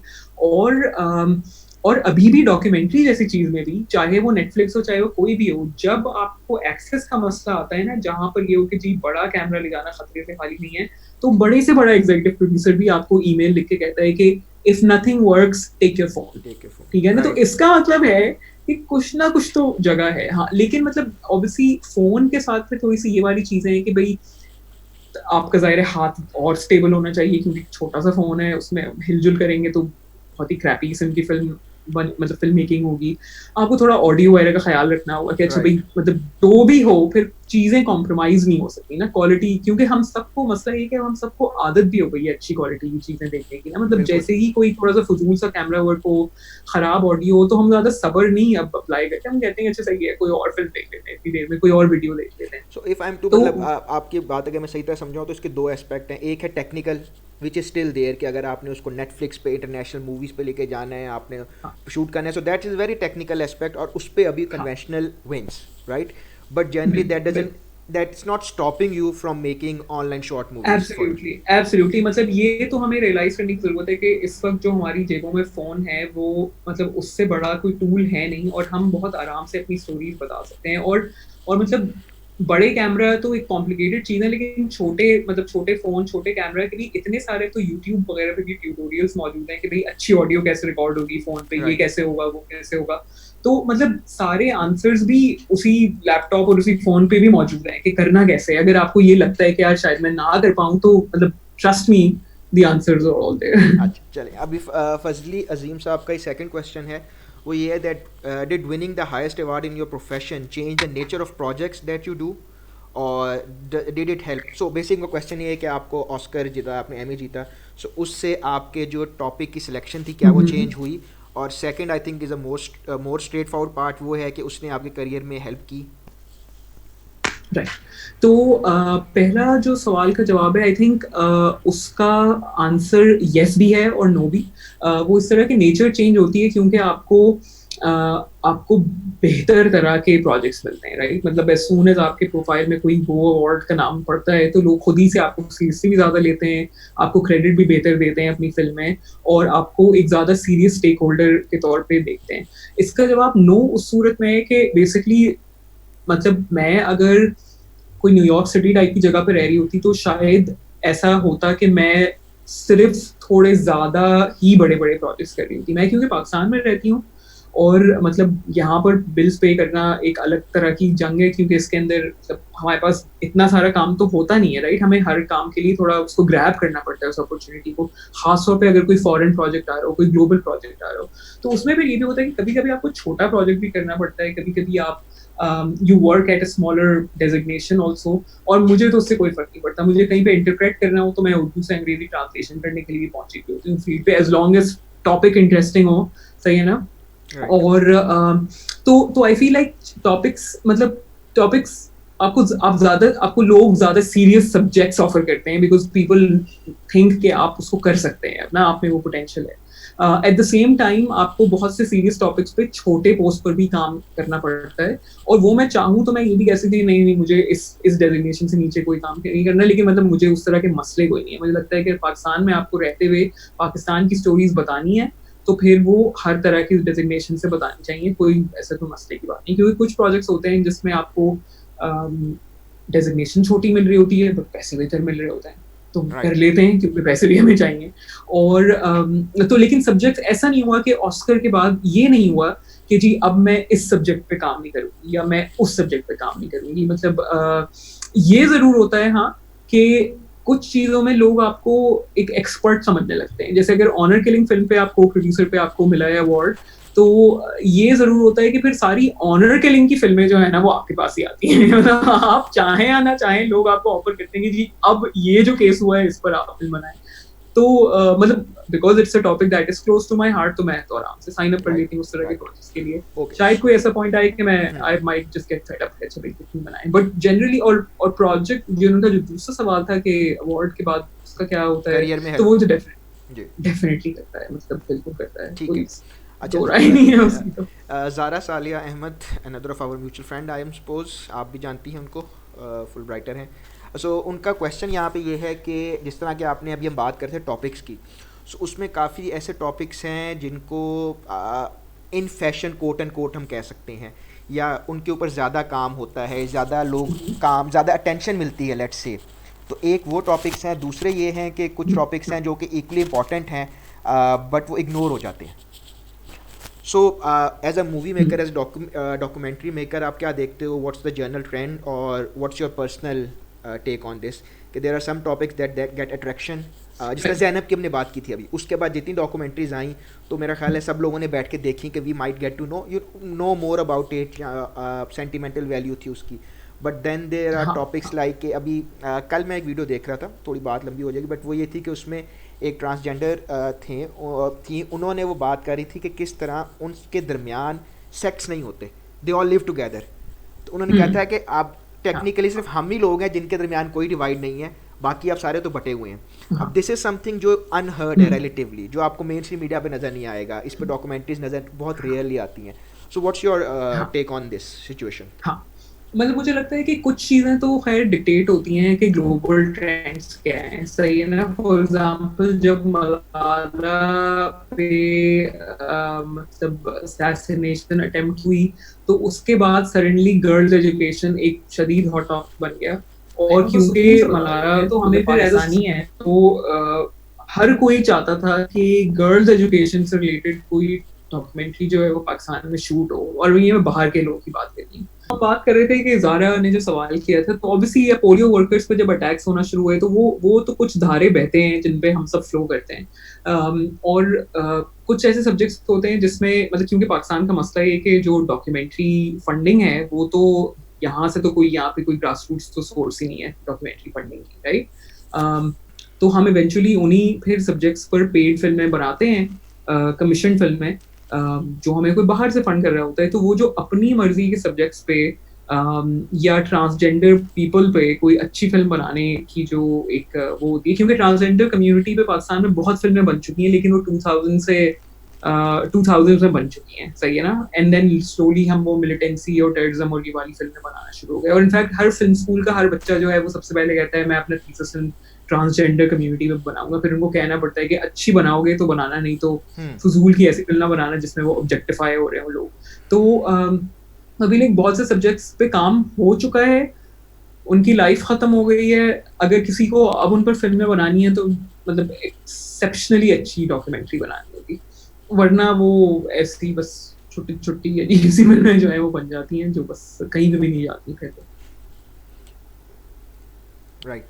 सो अब पॉइंट ये कि अब जो लोग आपके सामने जो वो कर रहे हैं, कनेक्ट कर रहे हैं, या जो लोग अब डॉक्यूमेंट्री बना रहे हैं, so do you think there is a trend changing कि अब जो I don't want to say the word lesser cool, but वो टॉपिक्स जो पहले अनहर्ड थे या जो पहले ज़्यादा फॉलो नहीं हो रहे थे, अब उस पर ज़्यादा टॉपिक्स पे काम हो रहा है? That's what you feel?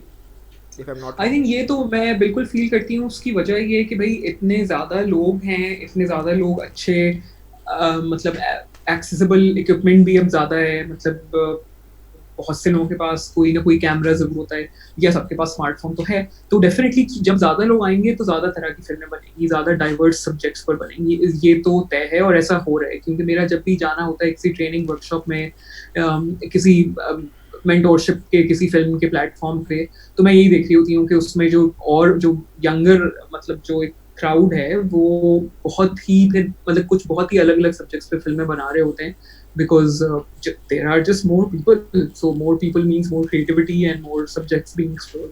Acha. So we are done with the questions, but coming back to my 2-3 questions that were left. एक आप बात कर रहे थे फंडिंग की, so what's the general tip, guideline, scenario funding का for Pakistan, especially those जो documentary बनाना चाह रहे हैं on serious topics, because viral होना तो आपको पता है उसकी तो काफ़ी तरीके हैं टू बी ऑनेस्ट, बट एक सीरियस टॉपिक को डिस्कस करना, उस पर काम करना, and then you know earning your bread and butter, so उसका क्या आपके सजेशन है या गाइड्स हैं? उसका तरीका ये है कि भाई आपको तो मैक्सिमम प्लेटफॉर्म्स पे जाके अप्लाई करना होगा, जहाँ जहाँ एप्लीकेशन की कॉल आए आपको अपनी एप्लीकेशन सबमिट करनी होगी, और हर बार इस अवेयरनेस के साथ अप्लाई करना होगा कि ज़रूरी नहीं है कि आपको वो चांस मिले, ठीक है ना। तो आपको हर बार अप्लाई करना है, और अगर आपको कोई भी ऐसे लोग मिलते हैं जो आपको फीडबैक दे सकें आपके पेपर वर्क पर, तो आप वो भी लेते रहें, और अगली बार अप्लाई करें तो फिर एक अपडेटेड वर्जन, ये नहीं कि 1-2 साल पहले जो एप्लीकेशन का सिनॉप्सिस लिखा था वो हर जगह बस चाहिए जा रहा है, कहीं पे चांस नहीं मिल रहा, लेकिन बस भेजे जा रहे हैं सोच के कि मिलेगा तो इसी पे चांस मिलेगा। Obviously you have to work around it, वो बहुत ज़्यादा ज़रूरी है। और ये कि आपको फिल्म चाहे जितनी भी लोकल बनानी हो, अगर आप किसी बाहर की एंटिटी से पैसा मांग रहे हैं तो आपको उसको at least on paper and in your words आपको किसी ना किसी तरह ये दिखाना होगा कि ये सब्जेक्ट उस ऑडियंस के लिए किस तरह से रेलेवेंट है।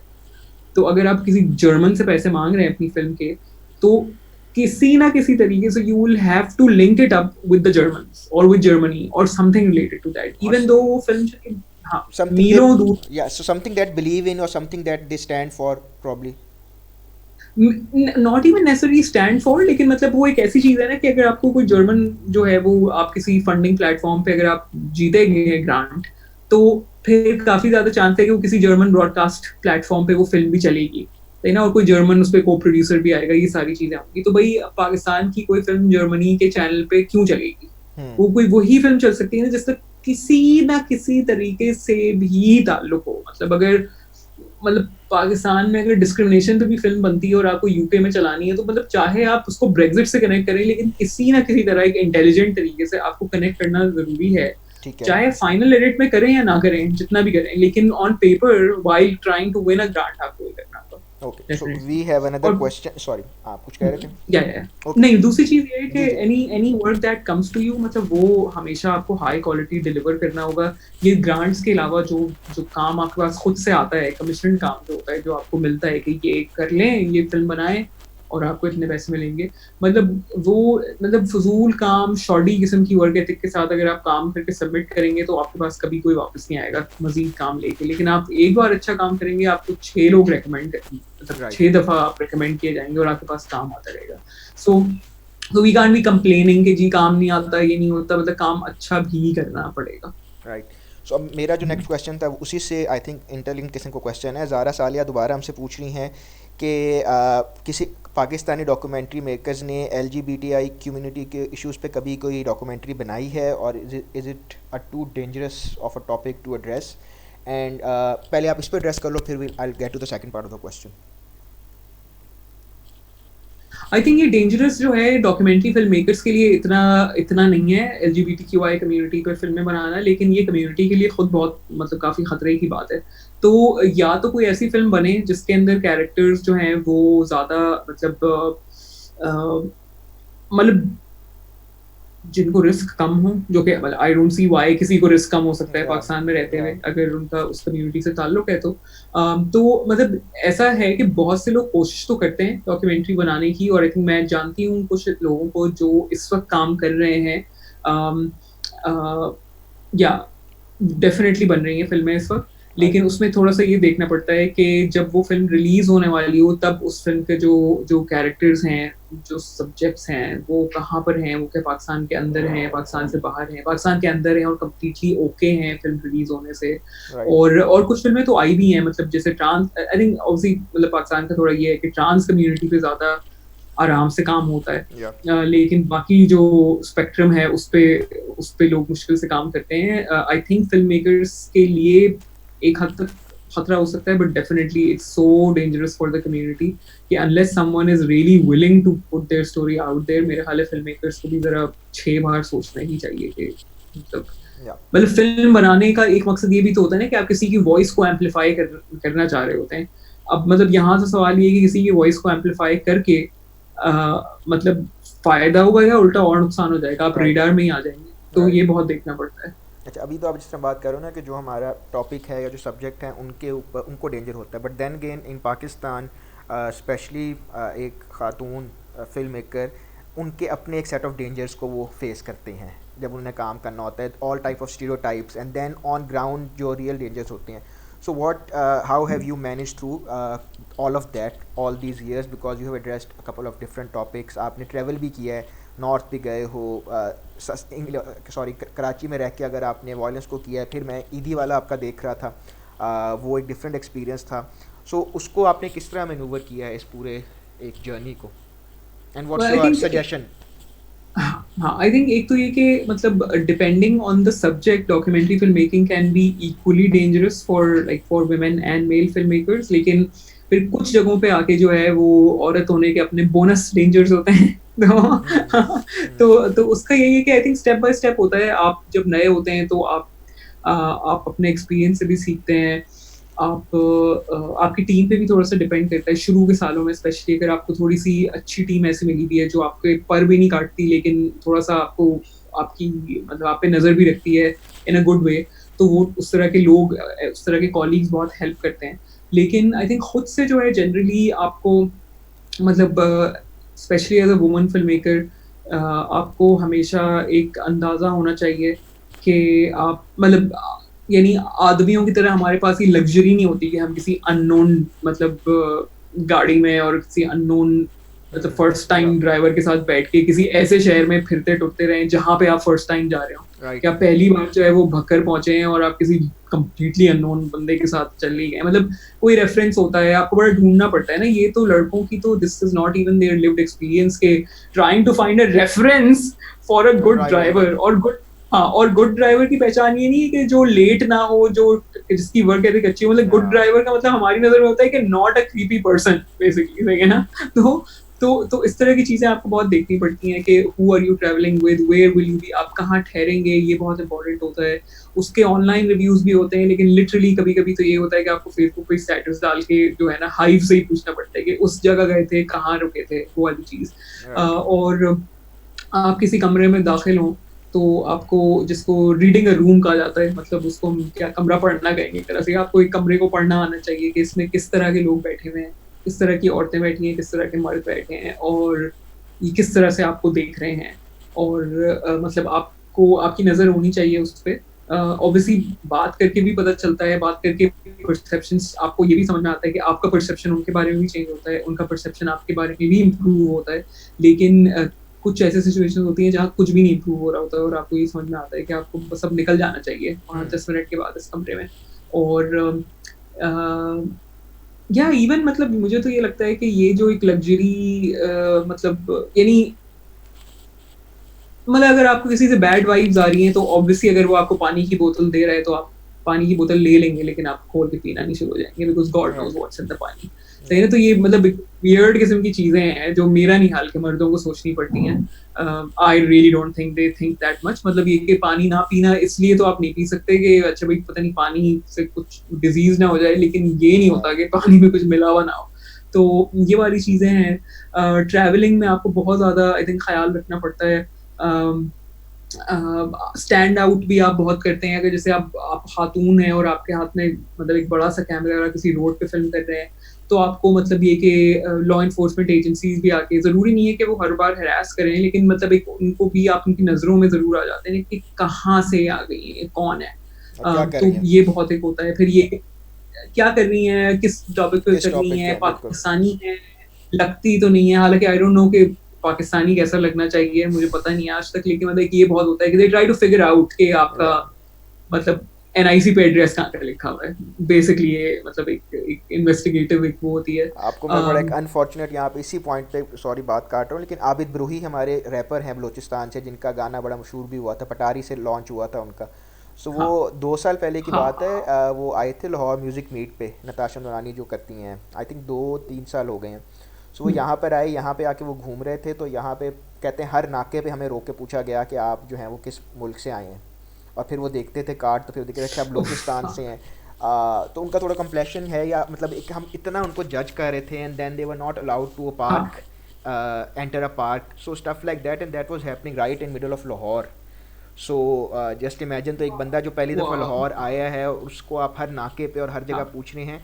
And the worst part was कि they were also you know mocked, कि अच्छा लग देते नहीं होते हैं इस तरह की जो कमेंट्स आपको पता है, कलरिज्म भी हो रहा है, कलरिज्म भी हो रहा होता है। सो या दैट्स वेरी ट्रू जो आप बात कर रहे हो। बिल्कुल। हाँ, और एक मतलब ये तो ये सब काफी सारे मसले हैं मतलब औरतों के साथ जो है वो, मतलब कई जगहों पे आपको मतलब आप ये तो बहुत होता है कि भाई मतलब मर्दों की जो दुनिया भर में सदियों से करतूतें रही हैं, उसकी बुनियाद पे ये कि औरतों को ज्यादा लोग आराम से ट्रस्ट कर लेते हैं। तो घरों में एक्सेस करना जो है वो लड़कों को बहुत अक्सर मुश्किल होता है, लेकिन मतलब औरतों पे लोग ज्यादा ट्रस्ट कर लेते हैं। लेकिन ऐसा नहीं है कि मेरे जो मेल काउंटर पार्ट्स हैं उनको कोई एक्सेस नहीं मिलता, वो भी अच्छी अच्छी फिल्में बनाते हैं। तो इट्स नॉट लाइक उनका मर्द होना कोई बैरियर होता है।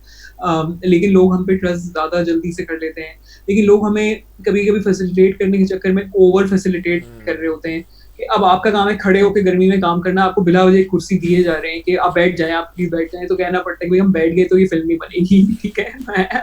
तो ये बहुत होता है। एंड आई थिंक मतलब ये कि आई थिंक एक शदीद मसला है जो कि मेरे दुनिया भर में है लेकिन पाकिस्तान में और ज्यादा है, वो ये है कि हम ट्रैवल करते हुए बस जितनी भी देर बाहर रहे, मतलब बाथरूम जो है ना वो एक एब्सेंट चीज है हमारी लाइफ में, जो कि मतलब आदमियों को ऐसा कोई प्रॉब्लम नहीं, जहां चाहे जब चाहे अपने आप को रिलीव कर सकते हैं। That basic right, it's not a luxury, is not there for us. और कोई कुछ भी कह ले मतलब वो गलत होगा। ये सवाल जो है ये मतलब ये हमारा लिव्ड एक्सपीरियंस है, तो मतलब इसमें कोई कह नहीं सकता हमें कि ऐसा तो नहीं हो सकता, ऐसे ही होता है, बहुत सालों से हो रहा है। बिफोर आई रैप अप, जो आपने शुरू किया, आपका इनिशिएटिव है डॉक्यूमेंट्री एसोसिएशन ऑफ पाकिस्तान, उसके हवाले से आप थोड़ा बताओ कि what you have been doing और what's next for you people, क्योंकि हमने एक बड़ा एक्साइटिंग हमारी बात भी हुई थी, एक आपने पूरा टूर शुरू किया था जिस पे आई वाज लुकिंग फॉरवर्ड कि लाहौर भी आएंगे, सो अब तो सब कुछ ऑन हॉल्ट है, but generally what was the purpose और क्या चल रहा है? बिल्कुल, पर्पस अभी भी ये है कि हमें एक तो जो हमारा पहला स्टेप है वो यही है कि हम चलता फिरता डॉक्यूमेंट्री फेस्टिवल को पाकिस्तान के 11 शहरों में हमें लेके जाना है। तो अभी लाहौर एक्चुअली गए थे लेकिन बिल्कुल लॉकडाउन से पहले हम जो है इधर ओलो में हमने अपना इवेंट किया था, लेकिन बिल्कुल टिप पे था और मतलब वो बस ये कि बहुत डिबेट ही हुई थी कि इसको कर लें नहीं करें क्या करें, और खैर उसके बाद तो हालात ही ऐसे नहीं गए। लेकिन व्हेनेवर द सिचुएशन इम्प्रूव्स तो हम वो दोबारा से एक नई सेट ऑफ फिल्में लेके मजीद मतलब 11 शहरों में दोबारा आएंगे with new set of films, तो कभी ना कभी तो होगा ऑब्वियसली। अभी वो थोड़ा सा रुका हुआ है वो प्रोजेक्ट, लेकिन उसके अलावा जो हमारा नेक्स्ट स्टेप है जिस पर हम आजकल ज्यादा गौर कर रहे हैं क्योंकि हम सब क्वारंटीन में हैं और वो हमारा शुरू से एक एम होता था, but now like we are actively working towards that. तो यही है कि हमें एक डेटाबेस बनाना है of everyone related to the world of documentary filmmaking in Pakistan। तो सिर्फ डीपी नहीं, सिर्फ प्रोड्यूसर नहीं, सिर्फ अंग्रेजी बोलने वाले बूझी बच्चे नहीं, बल्कि बेस्ट डॉक्यूमेंट्री शूट के लिए जो हमारे ड्राइवर्स की रिकमेंडेशंस हो, पूरे मतलब क्राउड सोर्स किस्म की। अगर आपने किसी ऐसे ढंग के बंदे के साथ काम किया है, हमने काम किया है, वो इंटरप्रेटर्स, फिक्सर्स, ये सारे लोग जो कि हमेशा बॉटम रंग ऑफ द लैडर में रहते हैं, जिनकी प्राइसेस जो है, जिनकी रेट्स बिल्कुल भी कोई स्टैंडर्डाइज नहीं होते, और पाकिस्तान में ये हमेशा एक मुश्किल काम भी होता है, लेकिन मतलब उनको एसेंशियली अपने ही राइट्स के बारे में बताना हम चाहते हैं, क्योंकि बहुत से लोग मतलब अच्छे अच्छे डायरेक्टर्स, प्रोड्यूसर्स, डीपीज बड़े बड़े पैसे लेके चले जाते हैं, बट आपने उस ड्राइवर को जो लिटरली 12 घंटे गाड़ी भी चला रहा होता है और फिर 6 घंटे अलर्ट आपके शूट वाले लोकेशन पे खड़ा हुआ होता है कि डिग्गी खोलनी है, ट्राइपॉड उठाना है, ये करना है, उनको आप वही जो है ना इनके कोई 4,000 रुपए पर डे दे रहे होते हैं, हालांकि वो डबल शिफ्ट अपनी कर रहे होते हैं, ऑल ऑफ दैट। तो हमारी कोशिश है कि हम बड़ा डेटाबेस बनाएं for people who do sound design, voice over artist, animators, ये सारे लोग, मतलब ये वो सारी चीजें जो डॉक्यूमेंट्री में इस्तेमाल हो सकती है। जाहिर है इसमें फिक्शन फिल्म मेकिंग के कम लोगों का ताल्लुक होगा, लेकिन एनिमेशन और जो इस तरह की कुछ टेक्निकल और क्रिएटिव स्किल्स हैं ये अब तो डॉक्यूमेंट्री में बहुत ज्यादा यूज होती हैं। कलर ग्रेडर्स, एडिटर्स की बड़ी कमी रहती है, फील्ड के साउंड के लोग, ऑफलाइन के साउंड के लोग, ये सारे लोगों का हम एक बड़ा डेटाबेस बनाना चाहते हैं। और उस डेटाबेस में हम कोई as documentary association of Pakistan हम उसका कोई वॉच डॉग नहीं बनना चाहते कि ओ मतलब मुझे हम्माद का काम नहीं पसंद तो हम्माद उस डेटाबेस में नहीं होंगे, नहीं, हम्माद भी उस डेटाबेस में होंगे, और मतलब हर कोई होगा जिसने थोड़ा सा काम किया हुआ है फील्ड में, ताकि कल को कोई हायर करने आए, कल को कोई बच्चा है, स्टूडेंट जिसको मेंटोर की तलाश हो, जो भी है, मतलब हम जो है वो जो डेटाबेस है वो थोड़ा सा एक्सेसिबल बनाएं। But there must be a selection criteria इसके लिए, उस पॉइंट तक पहुंचने के लिए एज सच नहीं अभी, मतलब ये कि अगर कोई आई फील लाइक मतलब शायद ये स्टूडेंट्स को थोड़ा सा ज्यादा काम दिखाना पड़े कि भाई हमने ये काम किया हुआ है, लेकिन ये नहीं हम चाहते कि हम ये कहें कि वो a certain quality of films, क्योंकि मतलब बात ये है कि अगर कोई डेटाबेस का हिस्सा होगा और किसी ने मतलब 5 रुपए में फिल्म बनानी है, जो कि पाकिस्तान के आधे क्लाइंट्स चाहते हैं कि मतलब उसमें बने, तो फिर obviously they should go to the people जिनके बजट्स कम है और जिनकी क्वालिटी भी इतनी अमेजिंग नहीं है, लेकिन वही जो बात है ना कि इतना पैसा में इतना ही मिलेगा, तो वो फिर वो उनकी जोड़ियां आपस में बने। मतलब ये नहीं कह सकते कि सिर्फ वही शख्स डेटाबेस का हिस्सा होगा जिसकी कोई ना कोई फिल्म क्रेडिट हो बीबीसी की किसी डॉक्यूमेंट्री का, that is too tough. Pakistan में इतने ज्यादा लोगों के पास फिर वो वाला एक्सपोजर भी नहीं होता क्योंकि यहाँ पे काम ही इतना कम है। और हमारी मैं किस एंगल से पूछा था, मैं इस एंगल से पूछा था कि for example if I had a bad experience with certain individual और वो बंदा फिर आपकी वेबसाइट पे लिस्ट हो जाता है और वो अगर रिपीट होता है bad experience, then that might reflect bad on your entire database. So मैं उस पर्सपेक्टिव ज़्यादा पूछ रहा था। हम उसमें ये थोड़ा सा चाह रहे हैं कि एक तो ये कि जो लोग डेटाबेस का हिस्सा बने उनका जो अपना पोर्टफोलियो है वो सामने पड़ा हुआ हो। तो कुछ लोग ऐसे होते हैं ना जिनके साथ आपका बैड एक्सपीरियंस होगा, मेरा हाल मैं शर्त लगा के कह सकती हूँ कि उन्होंने फाइनल प्रोडक्ट भी आपको थोड़ी फजूल ही दी होगी बना के, मतलब इतनी अमेजिंग होगी भी नहीं कि आप उसका आपका दिल करे कि यार लोग फजूल से फिल्म अच्छी बनाएंगे, ऐसा होता नहीं है ज्यादातर। तो एक तो ये कि देयर वर्क का portfolio should speak for themselves, और दूसरा ये कि हमारी कोशिश होगी कि उसके अंदर हम कोई ऐसा फीचर जरूर डाल सकें कि चलो ये थम्स डाउन का तो वो ना हो लेकिन थम्स अप की कोई चीज हो कि अगर कोई शख्स ज्यादा आपको वो लग रहा है रिकमेंडेड बाय मोर पीपल, तो at least that becomes like a good thing. तो obviously by instead of pushing people down we like pull people up के भाई ये ज्यादा बेहतर लग रहे हैं क्योंकि इन्होंने ये काम किया है। और मुख्तलिफ जबानें बोलने वाले, मतलब ये कि इतनी जबानें यहाँ पे बोली जाती हैं, तो मतलब अगर किसी को बलूचिस्तान में जाके काम करना है तो वो फिर उधर के किसी लोकल पर्सन को, लड़की को, लड़के को उठाए ताकि मतलब काम थोड़ा सा डेमोक्रेटाइज हो hopefully. And I think that's basically आप एक इकोसिस्टम क्रिएट कर रहे हो which is a really good thing. जो इकोसिस्टम जो एग्जिस्ट करता है उसको मजीद फैसिलिटेट कर रहे हैं। सो अभी ये कब तक है, एनी टाइमलाइन कब तक लॉन्च हो जाएगा, how to get in touch? हाँ, अभी इसमें थोड़ा टाइम है, मतलब मेरे ख्याल में ये this will take anywhere between, I think this will take a year honestly, क्योंकि इसमें भी जो है ऐसे में बात ये है कि डॉक्यूमेंट्री एसोसिएशन पाकिस्तान में प्योरली वॉलंटरी इदारा है, तो हम सब जो है वो अपने प्रोजेक्ट्स के साथ साथ, अभी प्रोजेक्ट्स शूट नहीं हो रहे हैं लेकिन अभी बहुत से लोगों के प्रोजेक्ट्स एडिट हो रहे हैं एक्चुअली, तो हर कोई अपने पोस्ट प्रोडक्शन के नाइटमेयर से गुजर रहा है। तो उसका मसला ये है कि ना क्योंकि सब लोग वॉलंटियर हैं तो सबके लिए हर वक्त टाइम निकालना मुश्किल होता है, और इस टाइम में इस काम में बहुत घंटों लगते हैं। मतलब ये देखने में बड़ा आसान लगता है कि जी एक इवेंट कर लिया इधर और एक इवेंट कर लिया उधर, मतलब 5-5 घंटे दिन के जो है ना वो इसी कोऑर्डिनेशन और फोन और ईमेल्स पे गुजरते हैं। तो मुझे लगता है कि इसमें लगेगा साल, और साल नहीं तो मतलब ये कि मैं ऑनेस्टली कोई 8-9 महीने तो लगेंगे, मतलब लगने ही चाहिए अगर सही से एक अच्छा डेटाबेस बनाना है। That's really good. और वॉलंटियर से याद है कि हम लोग भी आपके साथ हैं officially unofficially in any capacity you want. And what's next for you as an individual? कोई प्रोजेक्ट्स पाइपलाइन में हैं? What are you working on?